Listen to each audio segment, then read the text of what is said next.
Hey, everybody, welcome back.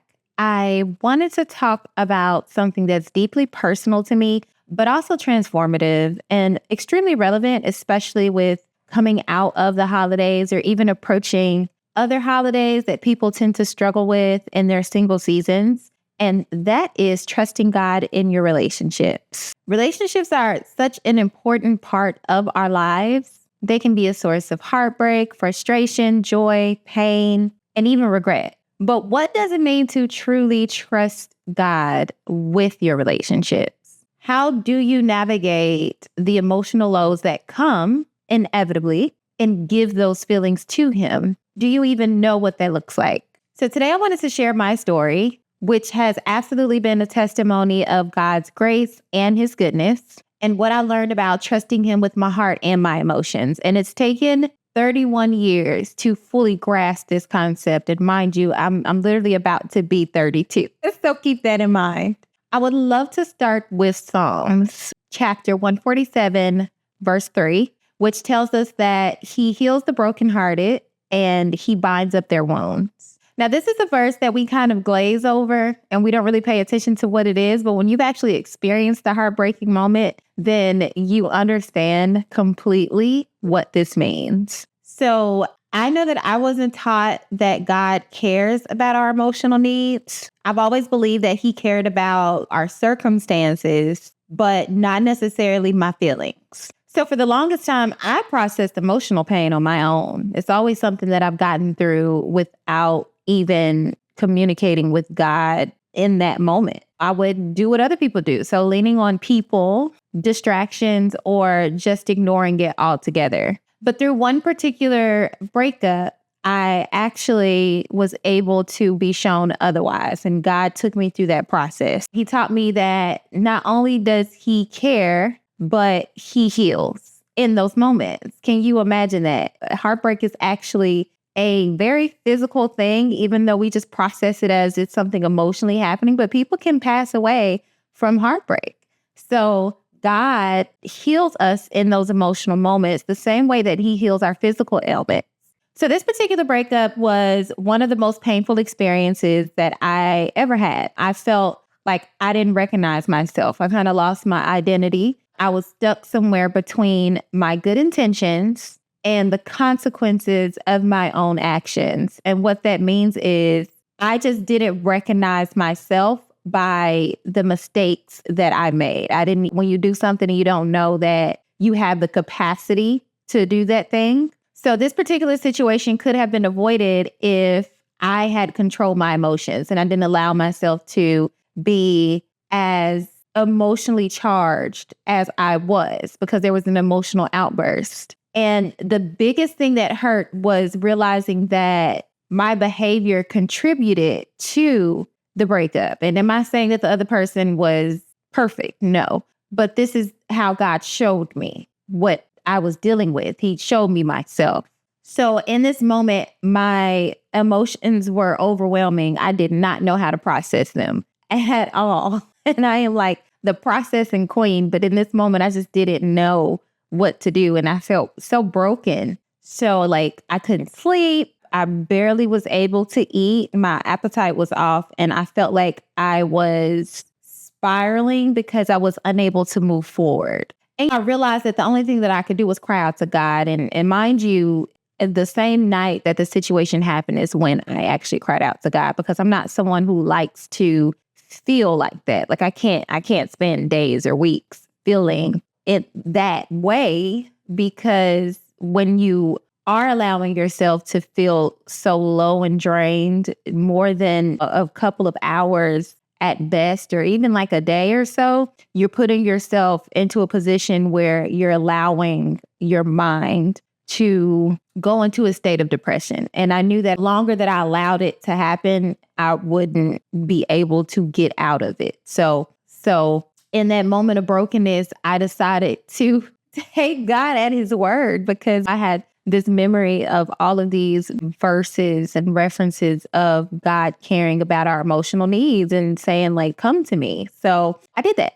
It was nothing polished. It was all raw and it was honest. I told God how angry and hurt and confused I was how I didn't understand the situation, my own actions, how I felt unforgiveness in my heart, and how I felt justified and how I reacted in that moment, specifically because I have a perception of what was happening. And I was just talking to God about all of those things, just being very honest. I'm saying it quite simply, but it was not a simple process at all. It was days, weeks of crying and going back and talking to God and random outbursts of emotion and remembering to give it to God. And through that process, I fasted because that's kind of what made it better. I kind of weakened my flesh a bit more because I was already weak so that I could live through the spirit in those moments. I didn't feel like I would make it otherwise. And I wanted to make it. I wanted to move past that thing that was inside of me that even caused me to behave in that way. Because just before that, I had prayed to God. I was like, God,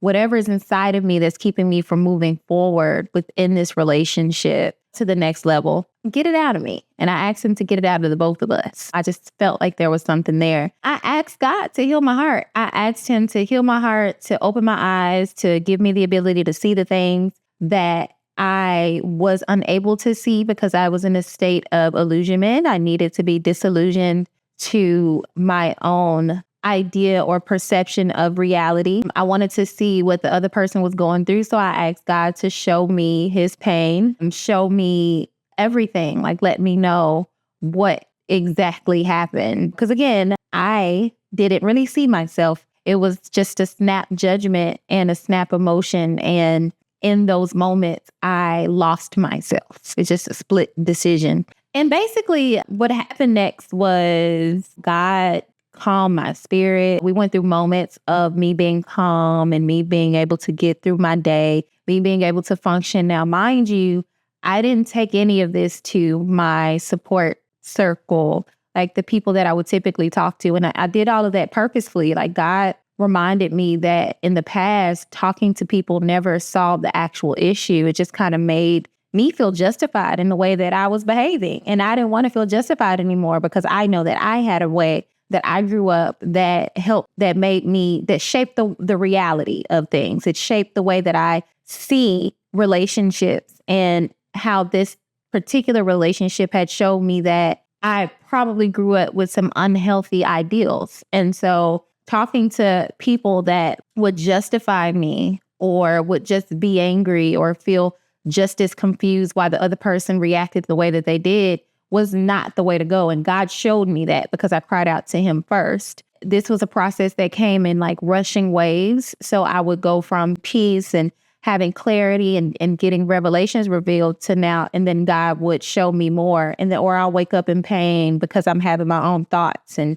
vain imaginations. And then I'll have to go through this process again. And it truly was a moment where things that were buried inside of me from childhood was coming out of me. And it was such a beautiful experience, even though it started with something that was quite terrible, to actually be healed from things. God was showing me how I've always existed in the world, like holding stuff in instead of communicating outwardly, and how that allows, or that puts your body into a state of like having to hold all of this, all of these emotions. That puts your body in a state of having to hold all of these emotions. And when you aren't in control, all it could take is like one thing to trigger all of those things coming out at one moment. So God showed me, like, I gave you your emotions so that you could identify with your surroundings and your environment. That means that I wasn't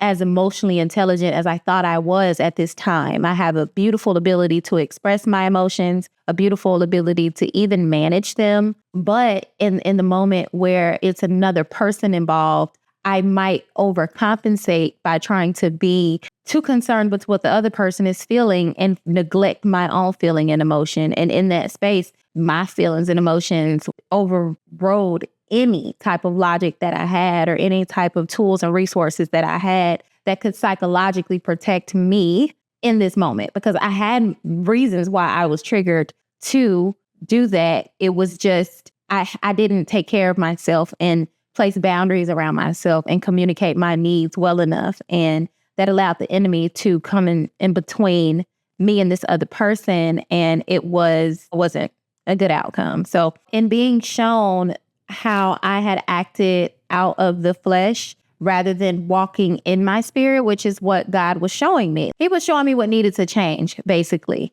And in giving him my emotions after oh my goodness, so much came out of me. Again, in 31 years, it's taken me that long to figure that out. God gave me clarity, not just about the situation, but about myself. And through that clarity, I was able to take accountability for my actions and repent, to seek forgiveness from God. And then to also, in a very sincere way, apologize to the other person. Okay, so some practical steps for emotional healing when it comes to talking to God about it. If you're going through heartbreak or any type of emotional turmoil, do not forget that God cares about you in this way. The first step is to cry out to God in whatever emotion that you're feeling. The Bible has many references of people lamenting for themselves and also on behalf of other people, talking to God about what they feel. This is okay to do. God knows how you feel. I know it helps even more so to admit to God that you are angry, because a lot of times we act like, even to God, like we'll put on a brave face. Why are you putting on a brave face to God? God knows what is actually in your heart. If you feel some type of way about your mother, your brother, your romantic partner, tell God about that. Being honest so that it's an ongoing conversation with God. The next step will be making sure that time is actually intimate. And what I mean by that is making sure you aren't just driving in a car talking to God or multitasking, talking to God and only giving him a minute, but carving out time, 15, 30 minutes, an hour to communicate with God specifically about this thing. It helps. The longer you talk to God, the longer you will be able to get through it. And sometimes it takes you focusing on one thing for a month or months in order to fully get something out of you. Give God that time. Make it intimate. Make it sincere. And don't spend too much time over communicating what's happening with you to the people around you. Just make it about what God is telling you. Because people will come into your life and they'll plant nasty seeds in your heart.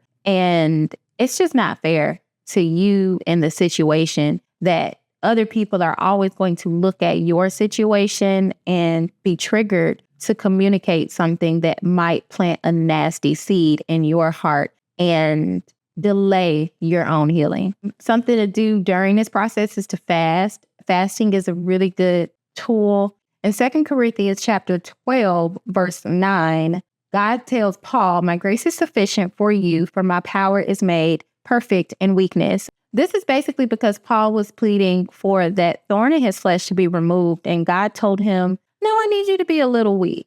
My grace is sufficient for you, and my power is made perfect in weakness." And for whatever reason, God chose not to heal Paul from whatever it was that was ailing him. And Paul accepted it because God had communicated and revealed to him, it's not for you to be healed from this thing. And I want you to understand that that's true for you being weak, you being weakened. And these emotional moments, that's when you will hear God even clearer. But you have to get the voice of the people around you out of your head, because people are going to always justify your behavior, regardless of if they believe in God, regardless if they are devout Christians or whatever, and they go to church. They are always going to find some type of way to make their perceptions reality. And you have to be careful, because you want to hear from God, not from the enemy and other people, because that's truly so. Just taking the time to make sure you are closing yourself off to God, and fasting is a good practice for that. Ask for clarity. That's another one. So don't just ask God to take away your pain. Ask God to see clearly, to see things, especially if you're in a situation and you hurt somebody, you do not understand why you hurt them, and it even makes you feel offended. So understanding that you're feeling things that aren't from God necessarily, and it's making you feel some type of way. So God, I don't understand why this person feels something against me in this moment, and I feel justified in being honest. So God, give me clarity in this moment, and God will give you clarity, whether it's something that you actually did that you need to repent for and ask forgiveness for, or if it's something that you're being manipulated in, whatever the case may be, God will communicate it to you. And then another one is to forgive yourself and other people, which is what I just said. So part of healing is letting go of anger and resentment. I'm going to say that one more time. Part of healing is letting go of anger and resentment. Forgiveness doesn't mean that you're excusing behavior, but it releases the hold that it has on you, because unforgiveness creates a snare in your heart. It creates a void that the enemy can come in, and now he can antagonize you to feel some type of way. And this affects your relationship. So you being honest to the process of forgiving allows God to work in your heart, and it protects you from the works of the enemy controlling you. So just understanding that the Lord is close to the brokenhearted and he saves those that are crushed in spirit. I think it's a big piece of surviving this holiday season, especially as we go into Valentine's Day or Christmas or New Year's, or all of these holidays where people tend to tell us that we have to spend them a certain way, and we feel some type of way because maybe we are single, or maybe we are not close with our families, or maybe there's something that happened to where we need to kind of change or shift our expectations of the people around us. And so take the time to listen and talk to God, and take the time to trust God with your relationships. And so I just hope that this encourages whoever listens to this to lean in with God in your own relationships. All right. Thanks for watching. I will see you in the next video.